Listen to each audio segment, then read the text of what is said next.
Okay, Steve, the package got here, so I'm going to get you opened up and have a look at what you've sent.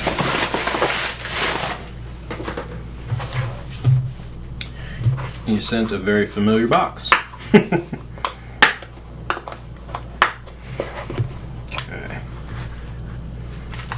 All right.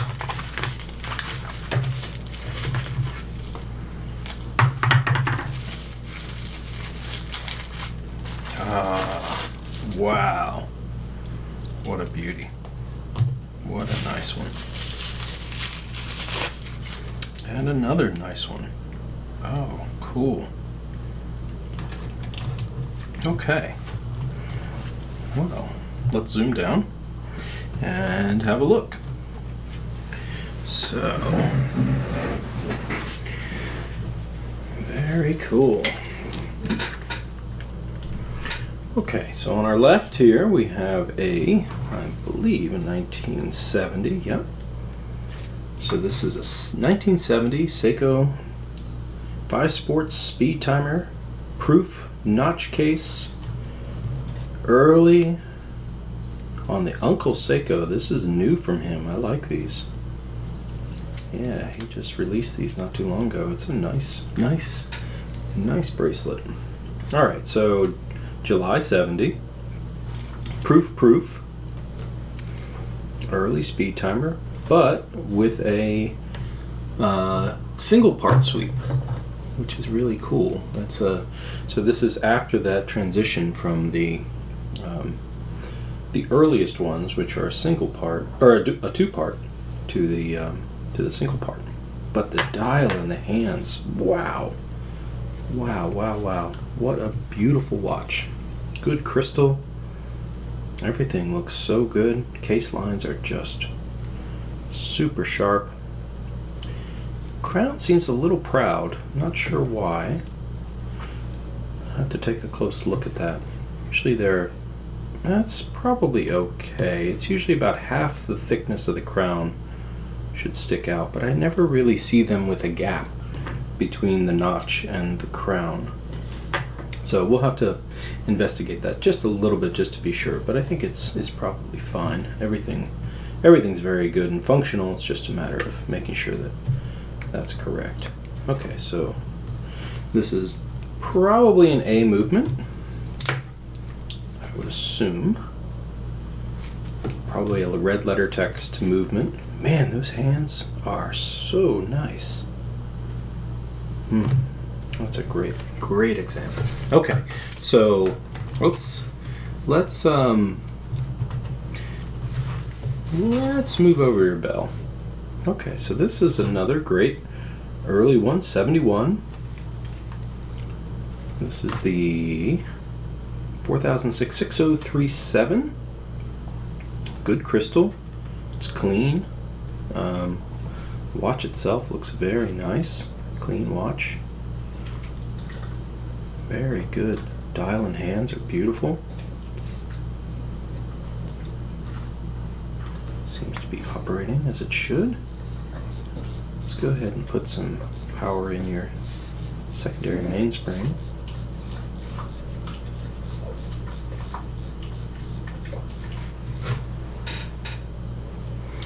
Okay, let's check that out. That's a long one. Not sure about that. Oh, there we go. Okay, sorry. I had it pulled out. I didn't realize. Okay, so alarm button, first notch. Buzz, buzz, buzz. Cool. Okay, so that seems to work just fine. Day and date. Let's see if we can get both the day and date to turn over here. I just had one that had some problems, so I want to be 100% sure I'm diagnosing any issues. Yep, perfect. Good. Okay. So, as expected, this is a great watch. Beautiful, beautiful bracelet. I love these snakeskin style. They just are so cool. All right. Well, let's delve a little deeper into your SpeedTimer. Just zoom out a hair. Let's go ahead and take the case back off if we can easily.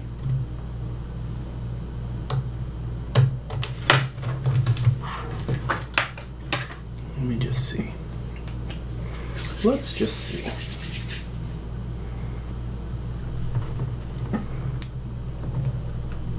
Nope. Nope. All right, we're gonna have to just quickly do that on the machine. Give me one. Okay, got it loose. So now let's go ahead and finish the job together. New-ish seal, although it's a bit. Yeah, it's okay. I think we replace things just as a matter of course. Don't see any kind of marks in the back, and the movement itself looks really clean. Beautiful, absolutely beautiful. I love these 21 jewel red letter JDM movements. They're just very pretty.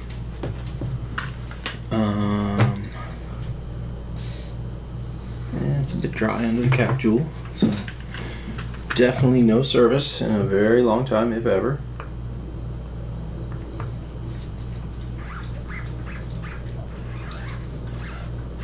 Springs to life, that's good. Let's get to that.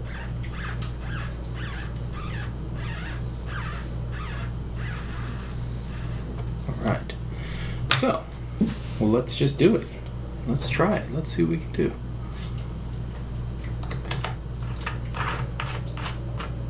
Let's see how it looks on the time grapher.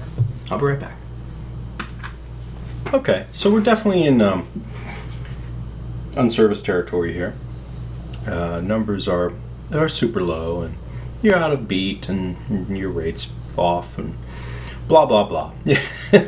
Same story with a lot of them. Look great, don't have any lubrication. I mean, it's just an unlubricated watch. What's interesting is that this bump right here, I have your chronograph on. That's turning over the minute recording wheel, and you'll see that happen again as it comes around. It's about 30 seconds left.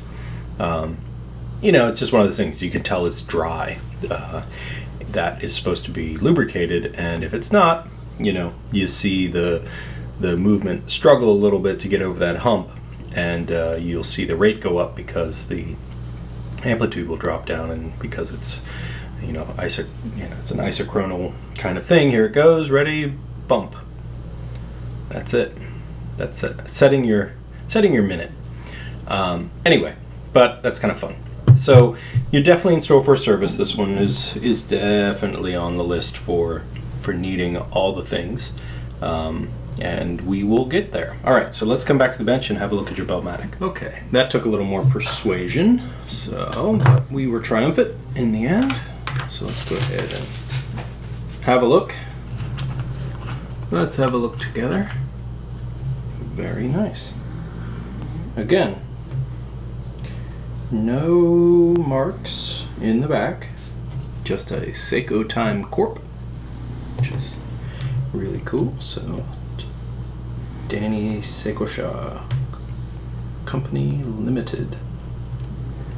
Looks good. Very clean. Wow. I don't think this one has ever been opened, nor has it ever seen any real moisture. Looks nice. Very nice. Don't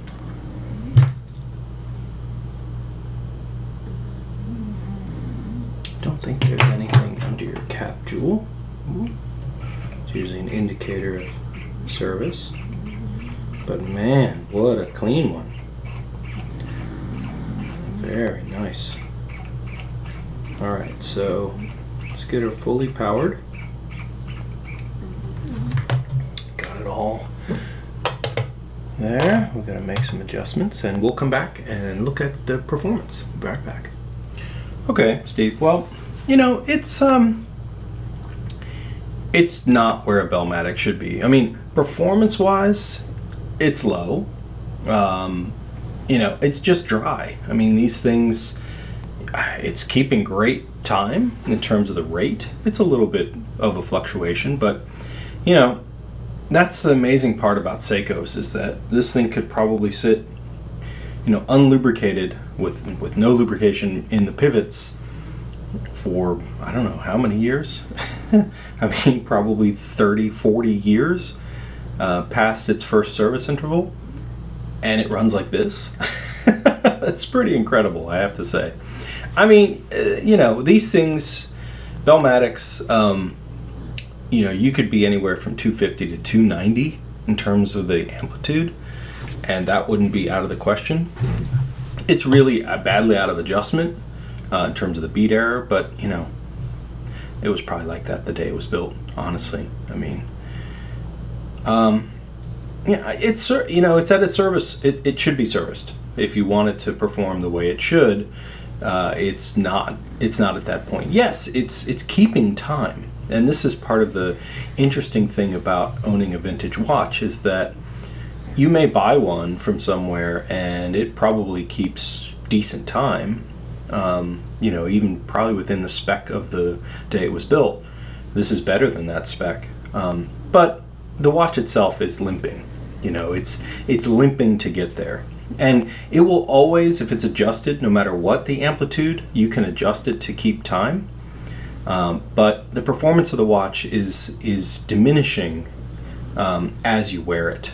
And the length of time that the watch is going to be in good shape will diminish in time. So, you know, there are friction spots that are rubbing against each other right now, and as you wear it, that should be lubricated.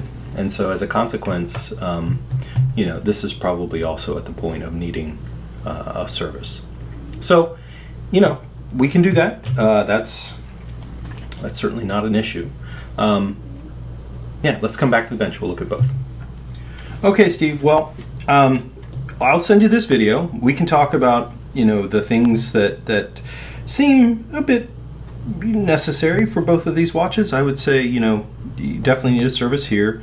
You can definitely, you know, tell that this one also is in need, and we can move forward. So I'll be in touch, and we'll go from there. All right. Well, thanks for watching, and I'll talk to you soon.